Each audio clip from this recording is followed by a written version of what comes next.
Foothill High School's Video Scoreboard, Part 1, Setup, Tear Down, and Part 2, Operation and Controls. Part 1, Setup, Tear Down. Begin by removing the door with the logo on it. Undo the 4 super cool locks. Carefully remove the door from the box. You might have to gently lift the box a little bit to get that door off of there. Notice how nice and neat the wires are in there. Very organized. Now this is how it looked a little bit ago when I went to service this machine.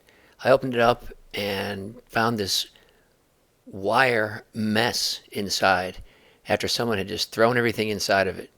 If you don't have time to do it right, then please don't do it at all.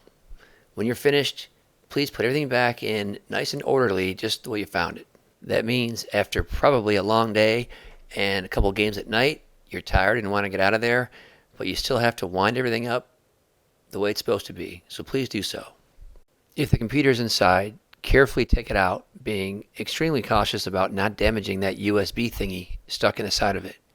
The computer will not operate without that green USB device. Slowly remove the wiring from within the box. There's a very long audio cable that will extend over to the corner of the gym where the sound system is. There should be a couple power strips. There's a double computer cable that's going to plug into the bottom of the bleachers, and there's a shorter computer cable that will plug into the computer. Plug a power strip into the receptacle in the bottom of the bleachers. Plug the very long pair of computer cables into the data ports in the bottom of the bleachers. It doesn't matter which one goes on top and which one goes on the bottom. Either way is fine. Be certain that the power on the unit in the box is turned on. Unravel and walk the audio cable over to the sound system. Use a pass 1 key to unlock the padlock, then lock it up again so it doesn't walk away.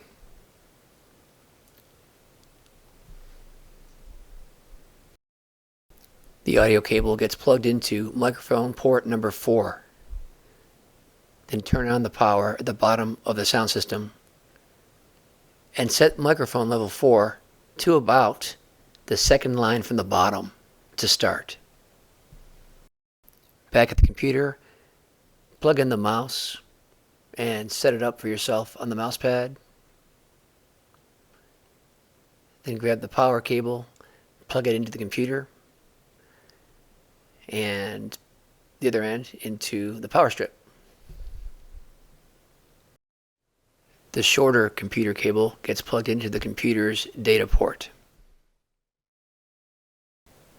Open the computer and press the power button located at the top of the number keys on the upper right.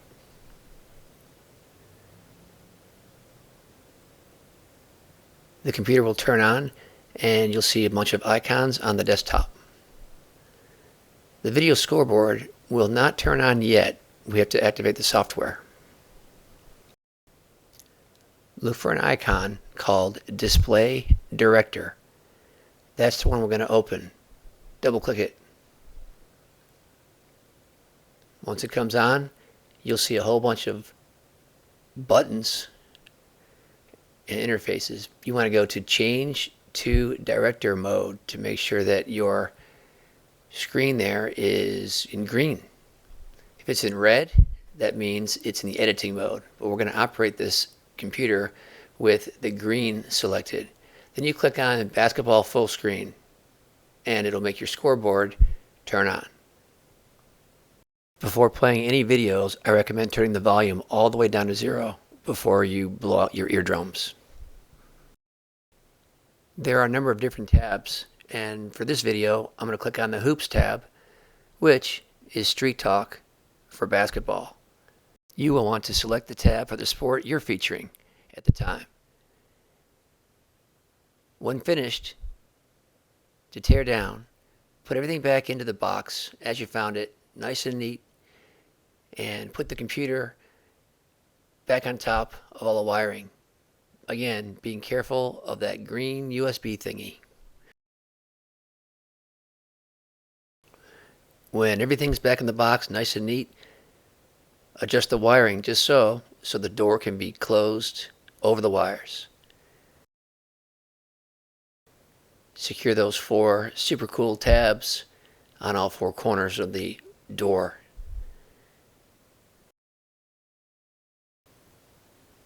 And that brings us to the end of part 1. Part 2, Operation and Controls. To play a video, select one and double click it. Then in the lower right hand corner is a blue button called Hide F4. Click on that and then your video will be seen on the video scoreboard. Adjust your volume in the upper left accordingly. You shouldn't really have to go higher than halfway. To stop any video from playing, select any one of these Nevco buttons. To get back to the scoreboard, press on the basketball full screen button in the upper left. There are a few other buttons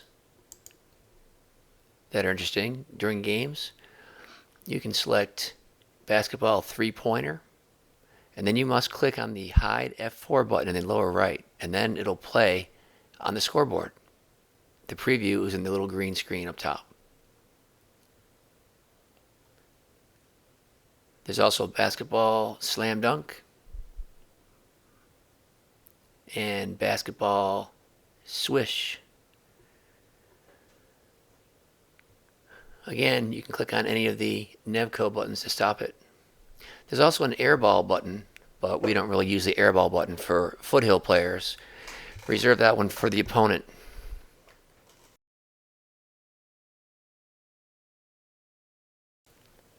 Again, you can choose any of these Nevco buttons to stop the animation from playing, and you can click on full screen again to get your scoreboard back on the screen. There's another button called Basketball VSB, which will have the screen display the bottom third with the scoreboard and the top 2/3 a video or graphic. So in this case, it's showing the American flag in the top 2/3. And the bottom third it is showing the scoreboard. So you can play graphics up there, those same animations, or play videos up there as well.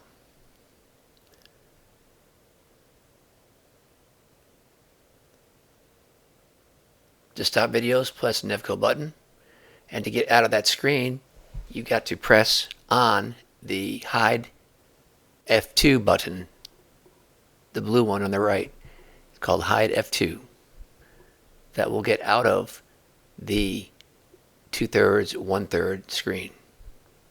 I recommend before operating it for any game, take 10-15 minutes and play around with this interface so that you are pretty familiar with it. Overall, I think it's pretty easy. This concludes part 2. Thanks for watching. I'm Steve Dahmer.